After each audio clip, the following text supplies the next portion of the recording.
ऐसा ही समझ लो, बाकी बातें फिर। मैंने कहा और फोन बंद कर दिया। मेरे फोन बंद करने से सरवत को इत्मीनान का एहसास हुआ। सरवत के मना करने के बावजूद मैंने 500 का वो नोट उसके शोल्डर बैग में डाल दिया जो खिड़की में उसके हाथ से लिया था। मेरे ज़हन में सोच के घोड़े दौड़ने लगे। हालात मुझे और इमरान को तिनके की तरह उड़ा रहे थे। चंद दिन पहले इसी तरह डॉक्टर महनाज गायब हुई थी। वह बुद्धा की मूर्ति आरा कोए वाला मामला था और वो अभी तक वहीं अटका हुआ था। जलाली साहब जिंदगी और मौत की कशमकश में थे और जावा एक जाती सहने का शिकार होकर मुंबई जा चुका था। अब इसी सिलसिले में से ये यूसुफ की गुमशुदगी वाला चक्कर निकल आया था। जल्दी मेरे ख्यालात का धारा फिर सरवत की तरफ मुड़ गया। उसकी दिलकश शख्सियत ने उस आम सी बस को जैसे जगमगा दिया था। कई हजरात कन्नखियों से देख चुके थे। वो मेरे पहलू में सुकड़ी हुई सी बैठी थी। उसके भीगे बदन की जानी पहचानी लेकिन भोली बिसरी खुशबू मेरे नथनों से टकरा रही थी। मुझे माजी की भूल भलियों में पहुंचा रही थी। जब हम सावन की बारिश में भीगते थे, बरसातियों में छुपते थे और एक दूसरे की धड़कनें सुनते थे। कितने रसीले आम थे उन सावनों के और होंठों से लगने वाली हर चीज कितनी रसीली थी।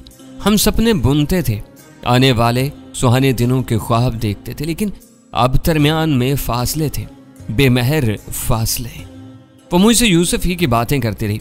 एक्सीडेंट में किसका कसूर था, लड़ाई कैसी हुई, यूसुफ को कितना जख्म आया था, अस्पताल में उसकी कैफियत क्या थी, वगैरह वगैरह।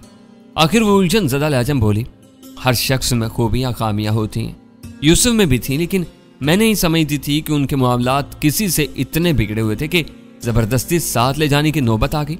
ये कोई और मामला लगता है। अच्छा, जब आप कपड़े वगैरह बदलने के लिए घर जाने लगे तो उन्होंने आपसे क्या बात की थी? कोई ख़ास नहीं, मैंने ज़हन पर जोर देकर कहा, बस यही कि मैं कितने बजे आऊँगा, आते हुए मैं एक गिलास प्लेट और तौलिया ले आऊँ। बस इस तरह की बातें हुई थी। इस वक्त वसीम अहमद उसके पास था। काश इस बंदे का ही कुछ पता चल सकता, वो बोली। बस हमवार सड़क पर रवां थी। फिसलन की वजह से रफ्तार ज्यादा नहीं थी। ड्राइवर ने म्यूजिक ऑन कर दिया। फरीदा खानम की मधुर आवाज बस में गूंजने लगी। वो इश्क जो हमसे रूठ गया, अब उसका हाल बताएं क्या। सरद खामोशी के साथ खिड़की से बाहर देखती रही। बाहर देखने को कुछ नहीं था, तारीकी थी और इसमें दरख्तों के भागते साए थे।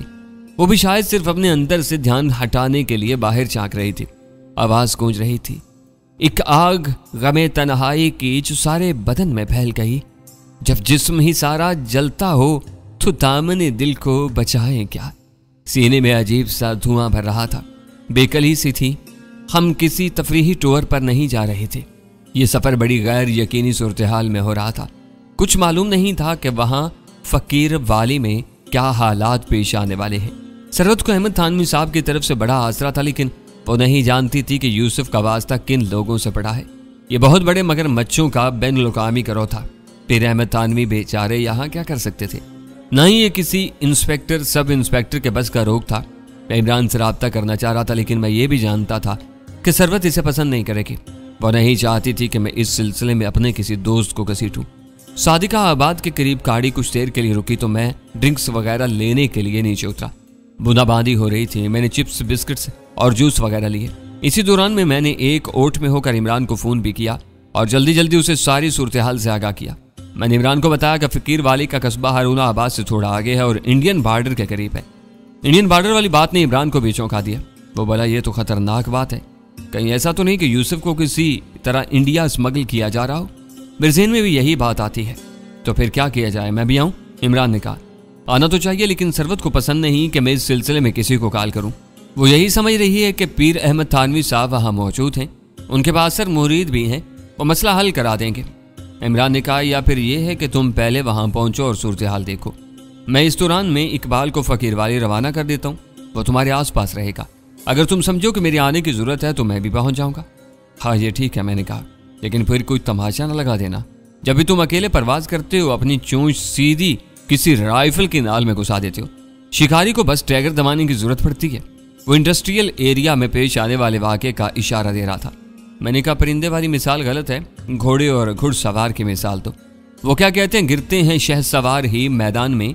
अच्छा खुदा हाफिज। वो बस में मेरा इंतजार कर रही है। मैंने फ़ोन बंद कर दिया। बस चलने वाली थी। वो बेचैनी से इधर उधर देख रही थी। इसका यूँ देखना मुझे अच्छा लगा। इतनी देर?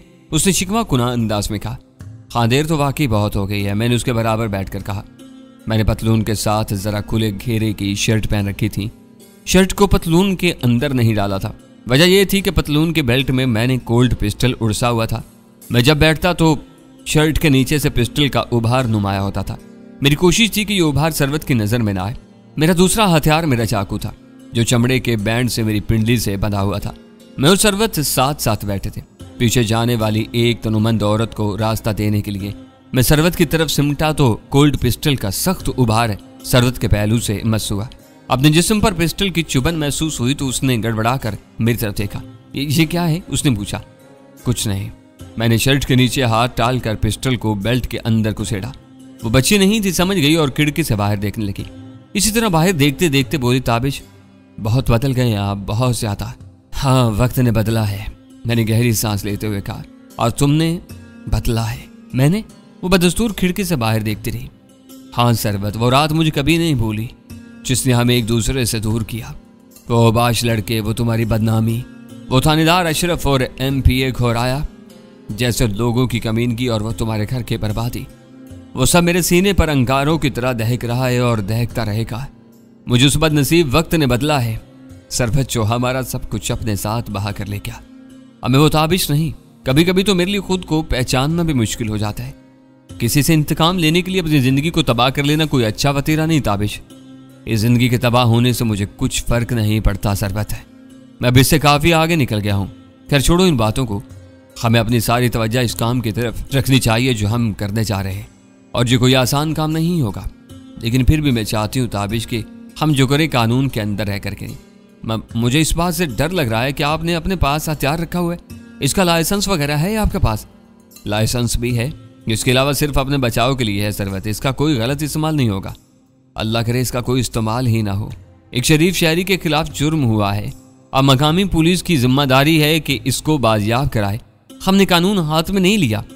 हाँ, जिम्मेदारी तो पुलिस ही की है। मैंने ठंडी सांस ली और फिर मौजू बदलते हुए कहा, सरवत मुझे एक बात सच बताना प्लीज। क्या? तुम्हारे दिल में कोई शुबा तो नहीं मेरे बारे में? किस हवाले से? यूसुफ के हवाले से। अस्पताल में आखिरी वक्त में मैं ही उसके पास था। उसने शिकवा कुना नजरों से मुझे देखा और बोली, क्या मैं आपको जानती नहीं? लेकिन तुम खुद ही तो कहती हो मैं बहुत बदल चुका हूँ। जब बंदा बदल जाता है तो फिर इसके बारे में कुछ भी अंदाजा लगाना मुश्किल हो जाता है। उसने गहरी सांस ली। अगर ऐसी बात होती तो फिर इस वक्त मैं आपके साथ ना होती। मैं तो जबरदस्ती चल पड़ा हूँ। वो जरा तवक्कुफ से बोली, आपने सच बोलने को कहा है ना? मैं सच ही कहूँगी। मुझे आपकी तरफ से नहीं लेकिन आपके दोस्तों की तरफ से बदगुमानी जरूर थी। मैं इनको जानती नहीं। नुसरत ने बताया था कि वो मार धाड़ करने वाले लोग हैं। अगर तुम उनसे मिलोगी तो तुम्हारी राय बदल जाएगी सरवत। मैं उसकी जरूरत नहीं समझती ताबिश, और मैं एक बार फिर कहूँगी हमारी मेल मुलाकात जितनी कम होगी इतना ही हमारे लिए बेहतर होगा। मैं अब शादीशुदा हूँ ताबिश, किसी से वाबस्ता हो चुकी हूँ। प्लीज प्लीज प्लीज आप मेरे लिए खुद को कांटों में ना घसीटें। मेरे लिए वो जिंदगी का सबसे खुशगवार दिन होगा जब आप शादी करेंगे। उसने सर झुका लिया। रेशमी रुखसारों पर 2 आंसू रिंग गए। सॉरी, उसने बस इतना कहा। बहावल नगर से हमने एक और बस पकड़ी। इस बस की हालत ज्यादा अच्छी नहीं थी। अड्डे से निकलते निकलते भी बस ने तकरीबन 1 घंटा लगाया। 1-2 बार इमरान की कॉल आई लेकिन मैंने रिसीव नहीं की। मैं सरवत के सामने उससे बात करना नहीं चाहता था। एक बार नुसरत की कॉल भी आई लेकिन मैंने जवाब नहीं दिया। हम 8 बजे के करीब हारूना आबाद पहुंच गए। एक छोटा सा शहर था, इसकी आबादी 1 लाख से ज्यादा नहीं होगी। मरकजी जामे मस्जिद के मीनार दूर ही से नजर आ रहे थे। इसका शुमार बहावल नगर के अहम शहरों में होता है। हमें खूबसूरत नहर का नज़ारा अपनी निगाहों में समोते हुए मंजिल पर पहुंच गए। बस स्टैंड पर उतरते ही हमने एक करीबी रेस्टोरेंट में हल्का फुल्का नाश्ता किया। सरदा ने चाय के साथ बिस्किट लिए। मैंने डबल रोटी के साथ अंडे का आमलेट खाया। बारिश यहाँ भी हो रही थी। यूं लगता था कि पंजाब में दूर दूर तक मतला अबर आलूद है। नाश्ते के फौरन बाद सरवत ने पीर अहमद थानवी साहब के नंबर पर कॉल की। कॉल रिसीव हो गई। सरवत ने अहमद थानवी साहब को अपना नाम बताया। उन्होंने फौरन पहचान लिया और खुश दिली से बात की। सरवत ने कहा, हजरत एक बहुत ज़रूरी काम से आई हूँ। मेरे शौहर यूसुफ का मामला है। उम्मीद है आप मदद फरमाएंगे। मैं फ़ोन पर नहीं बता सकती, कुछ देर बाद आपके पास हाजिर हो जाती हूँ। आप अपना एड्रेस बता दीजिए। दूसरी तरफ से अहमद थानवी साहब ने एड्रेस बताना शुरू किया। यह एड्रेस कालबन सरवत की समझ में नहीं आया। उसने कहा, हुजूर मेरे साथ मेरे कज़न ताबिश हैं, आप उन्हें समझा दीजिए। उसने फ़ोन मेरी तरफ बढ़ा दिया। अहमद थानवी साहब ने फ़ौरन मेरी आवाज़ पहचान ली। हाल चाल पूछा, इमरान की खैरियत दरियाफ्त की, फिर अपना एड्रेस समझाया। यह हारूना आबाद की एक नई रहायशी कॉलोनी का एड्रेस था। मैंने कोठी का नंबर नोट कर लिया। सरवत को थोड़ा सा ताज्जुब हुआ कि थानवी साहब मुझे भी अच्छी तरह जानते हैं। नाश्ते का बिल मैंने ज़बरदस्ती अदा किया। एक टैक्सी पकड़कर हम मतलूबा कॉलोनी की तरफ रवाना हुए। छोटे शहरों में फासले ज्यादा नहीं होते। हम जल्दी मंजिल पर पहुंच गए। कोठी भी जल्दी नजर आ गई। मैंने टैक्सी रुकवाई ही थी जब एक मंजर देखकर बुरी तरह चौंका। कोठी के बड़े से स्याह गेट के सामने कितार में मोटरसाइकिलें और कुछ गाड़ियां खड़ी नजर आ रही थी। ये थानवी साहब के मुरीदों की गाड़ियां थी। इन गाड़ियों के करीब एक स्याह करोला कार रुकी और इसमें से एक खूबसूरत लड़की जरा लड़खड़ाती हुई सी उतरी। एक शख्स ने उसे बढ़कर सहारा दिया। लड़की ने सन ग्लासेस लगा रखे थे, लिबास भी अच्छी तराश का था। इसकी टांग में नक्श था और चेहरे पर बीमारी की झलक। दूर से देखकर बिल्कुल यही लगा कि वो मारूफ इंडियन अदाकारा करिश्मा कपूर है। वो दो अफराद का सहारा लेती हुई गेट में दाखिल हो गई। मैं साकत और जामत बैठा रहा। क्या हुआ ताबिश? पिछली नशिस्त से सरवत ने पूछा। क्या कुछ नहीं, लेकिन हम अभी अंदर नहीं जा सकते। क्यों? ये बाद में बताता हूँ, मैंने कहा। फिर ड्राइवर को हदायत की कि वो टैक्सी मोड़ ले वापस। सरवत खामोश हो गई। वो समझ गई थी कि कोई गड़बड़ है। मेरी निगाह में वो मनाजर घूम रहे थे जब माल रोड वाली कोठी में हमने सुल्तान चिट्टे को आड़े हाथों लिया था। इमरान ने दराज का नादर टीटी को शूट कर दिया था। इस लड़ाई के दौरान में सुल्तान चिट्टे ने इमरान पर गोली चलाई थी, मगर इमरान की बेमिसाल किक ने काम किया और सुल्तान की चलाई हुई गोली उसके साथी नीतू उर्फ करिश्मा कपूर के बरहना टांग में लगी थी। आज वही करिश्मा कपूर अपनी जख्मी टांग और बीमार चेहरे के साथ यहाँ अहमद थानवी साहब के आस्थाने पर दिखाई दी थी। गालबन वो एक मरीज की हैसियत से यहाँ पहुंची थी। लाहौर से दूर इस सरहदी इलाके में उसका पाया जाना भी अपनी जगह मानी खेज था। पीर अहमद थानवी साहब की कयामगाह से थोड़े ही फासले पर लबे सड़क हमें एक होटल का बोर्ड नजर आया। अच्छा होटल लगता था। हमने टैक्सी होटल के इन सामने रुकवाई और अंदर दाखिल हो गए। बारिश एक बार फिर जोर पकड़ रही थी। काया बगाए हवा भी चलने लगती थी। एक ही छतरी तले समट कर हम होटल के डाइनिंग हॉल में दाखिल हो गए। मैंने सरहद को बताया कि यहाँ कुछ गड़बड़ है। मुझे कुछ ऐसे बंदे नजर आए हैं जो मुझे जानते हैं और मेरे मुखालिफिन में से हैं। इनके जाने के बाद ही हम हजरत साहब के पास जा सकेंगे। गनीमत था कि सरवत ने मुझसे मुखालिफिन की तफसील नहीं पूछी। अगर मैं उसे यह बताता कि ये इंडियन डान चावा के लोग हैं और दर हकीकत यही हैं जिन्होंने यूसुफ को अगवा किया है, तो यकीनन सरवत के रहे से औसान भी खता हो जाते। हम बरसते मौसम में चाय पीते रहे और इंतजार करते रहे। मैंने होटल की दूसरी मंजिल पर जाकर देखा। वहां से तकरीबन 1.5 फरलांग के फासले पर अहमद थानवी साहब की कयामगाह नजर आती थी। स्याह गेट के बाहर स्याह करोला अब भी मौजूद थी। ऊपर की मंजिल ही से मैंने इमरान को फोन भी किया और मुख्तसरन सूरत हाल से आगाह किया। इमरान ने बताया कि इकबाल और इम्तियाज फकीर वाली के लिए रवाना हो चुके हैं। अगले 1.5-2 घंटे में मैंने 3-4 बार बालाई मंजिल पर जाकर देखा। करोला वहीं नजर आई। सरवत बेचैन हो रही थी। उसके ख्याल में बहुत ताखीर हो चुकी थी। अब वो और ताखीर नहीं चाहती थी। उसके ज़हन में यह सवाल बार बार उभरता था कि अगर कुछ लोग यूसुफ को जबरदस्ती फकीर वाली लेकर आए हैं तो क्यों? और यही ला यनहल सवाल मेरे और इमरान के जहनों में मौजूद था। अगर ये कोई तावान वगैरह का चक्कर होता तो अब तक सरवत या फारूकी साहब से राब्ता किया जा चुका होता, मगर ऐसी भी कोई बात नहीं हुई थी। फिर जावा जैसे अमीर कबीर बदमाश को यूसुफ से तावान लेने की क्या जरूरत थी? मुझे रह रह कर वो मंजर याद आता था जब शारवा भाई के साथ मोटी सफेद आंखों वाला शख्स यूसुफ की इयादत के लिए आया था। वो यूसुफ को अजीब सी नजरों से देखता रहा था, जैसे किसी शानदार नस्ल के घोड़े या किसी और पालतू जानवर को देखा जाता है, पसंद किया जाता है। दिन के तकरीबन 12 बजे थे जब करोला अहमद थानवी साहब की कयामगाह से ओझल हुई। सरहद ने फौरन फोन किया, लेकिन अब वहां एक और मुसीबत मुंतजिर थी। अहमद थानवी साहब के मुरीदे खास फरीद ने बताया, हजरत साहब तो चले गए हैं। कहाँ? सरवत ने घबरा कर पूछा। शहर से बाहर गए हैं किसी काम से। कब तक आएंगे? अब तो कल ही आना होगा, 9 बजे के करीब। सेलफोन के स्पीकर से आवाज उभरी। ओह गॉड! सरवत सिटपटा गई। इनका सेल नंबर है? बीबी आपको पता होगा हजरत मोबाइल वगैरह नहीं रखते। सरहद ने फोन बंद किया और हाथों में सर थाम लिया। अब हमें कल तक इंतजार करना था। इस गरजते बरसते मौसम में ठिकाने की जरूरत थी। हमने मशवरा किया और होटल ही में एक कमरा ले लिया। मैंने सरवत से कहा, कमरा तुम इस्तेमाल करना, मैं लॉबी में वक्त गुजार लूंगा। आप 2 कमरे ले लें। इसकी जरूरत नहीं, मैंने कहा। हमारे अक्कम में एक मेज पर 3 नौजवान ऊंची आवाज में गुफ्तगू कर रहे थे और साथ साथ पुदीने की चटनी लगाकर गर्म पकौड़े खा रहे थे। एक ने कहा, यार मैंने उसे कार में चढ़ते देखा है, सिर्फ 15-20 फुट के फासले से। ये वही थी करिश्मा कपूर। इसके साथ कोई फिल्म डायरेक्टर किस्म का बंदा था। दूसरा बोला, यह बात मानने वाली नहीं, इतनी बड़ी भारतीय फिल्म स्टार और हमारे इस छोटे से शहर में, या उसने घास चरने आना था।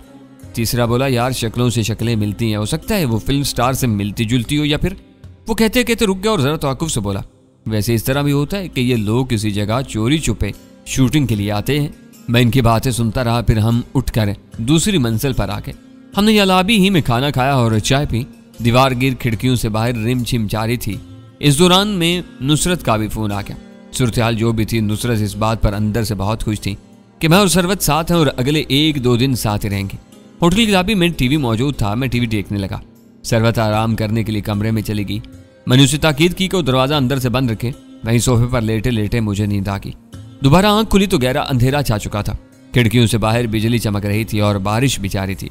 होटल की बिजली चली गई थी। मुख्तलिफ जगहों पर मोमबत्तियां रोशन थी। मैं लेटे लेटे घड़ी देखी, रात के 9:30 बज चुके थे। घड़ी से फिसल कर मेरी नजर सामने गई और मैं सकता ज़्यादा रह गया। मुझसे चंद कदम के फासले पर वही इंडियन अदाकारा करिश्मा कपूर की हम शक्ल लड़की नीतू मौजूद थी। उसके हाथ में एक स्टिक थी और वो रुक रुक कर कदम उठा रही थी।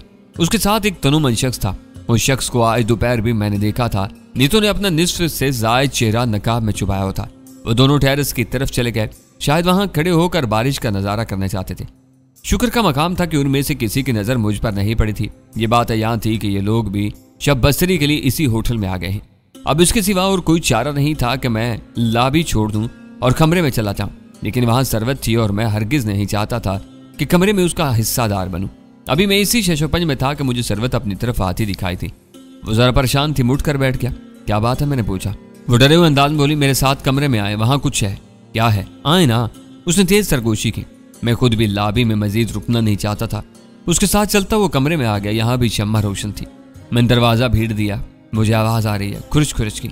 इस अलमारी के पीछे से उसने उंगली उठाई। मैं कान लगाकर सुनता रहा। कुछ देर बाद मुझे भी आवाज आई। कुछ ऐसी लकड़ी को अपने दांतों से काट रहा था और पंजों से खुरच रहा था। गालिब इम्कान यह था कि कोई चूहा है। सरवत ने हरासा आवाज में कहा, मैं यहाँ नहीं रहूंगी। कोई दूसरा कमरा खाली है तो ठीक है, वरना हम लॉबी में रात गुजार लेंगे। वो बाहर निकल दरवाजे की तरफ बढ़ी। उसका नुस्वानी खौफ उस पर हावी हो रहा था। नहीं सरवत, मैंने उसे रोका। हम बाहर नहीं जा सकते। वही दोपहर वाले लोग अब यहाँ होटल में आ गए हैं। मैंने सरवत को तफसील बताई। वो और भी परेशान होगी। बाहर का खौफ अंदर के खौफ से कहीं ज्यादा संगीन था। मैंने सरवत को सोफे पर बिठाया और खुद अलमारी के पीछे ताक झांक शुरू कर दी। सेलफोन की टार्च से एहतियात के साथ एक तरफ देखा। वहां कुछ नजर नहीं आया, लेकिन इसी दौरान में फिर खुरचने की आवाज आने लगी, जैसे किसी नुकीली शय से लकड़ी वगैरह को कुरेदा जा रहा हो। दफातन मुझे अंदाजा हुआ कि यह आवाज कमरे के अंदर से नहीं, बाहर से आ रही है। शायद कोई दीवार के साथ मौजूद था। मैं खिड़की के पास पहुंचा। उसकी चटखनी बगैर आवाज पैदा किए उतारी और तेजी से पट खोल कर बाहर झांका।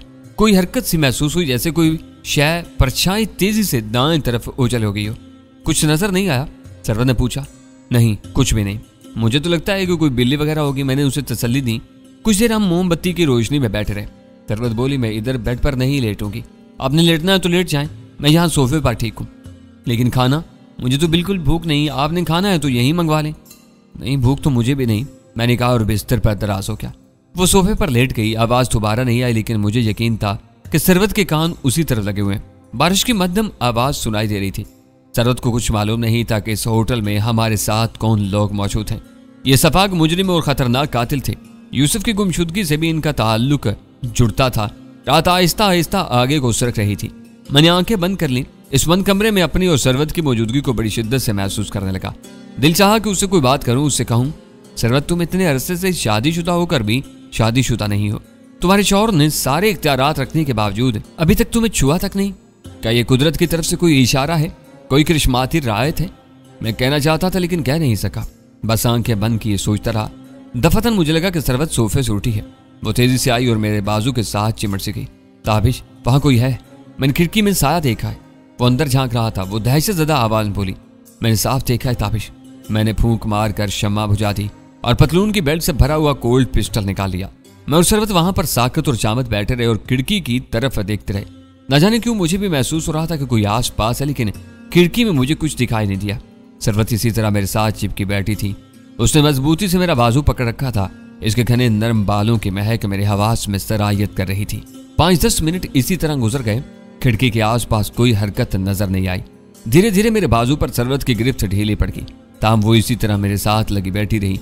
गैर यकीनी हालात उसे मुझसे दूर होने नहीं दे रहे थे। इसका सर मेरे कंधे से लगा हुआ था। कुछ देर बाद मुझे लगा कि शायद वो ऊँघने लगी है, लेकिन ऐसा नहीं था। वो जाग रही थी और उसका सबूत मुझे उससे नमी की सूरत में मिला। ये नमी मैंने अपने कंधे पर महसूस की। ये मेरी सरवत की आंख का पानी था। वो बड़ी खामोशी से रो रही थी, बाहर होने वाली बेआवाज बारिश की तरह। मैंने कोल्ड पिस्टल को बाएं हाथ में लिया और दाएं हाथ से सरवत को अपने साथ लगा लिया। सरवत, मैंने पुरखुलूस लहजे में कहा।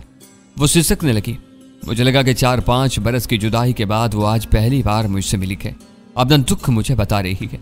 मैंने उसे बहुत कम रोते देखा था, लेकिन आज वो रो रही थी, टूट कर रो रही थी। ये बेआवाज रोना था, ताहम उसकी शिद्दत में बआसानी महसूस कर सकता था। मैंने कुछ कहना चाहा, मगर मुझे लगा कि इस वक्त खामोशी ही सबसे बड़ा इजहार है।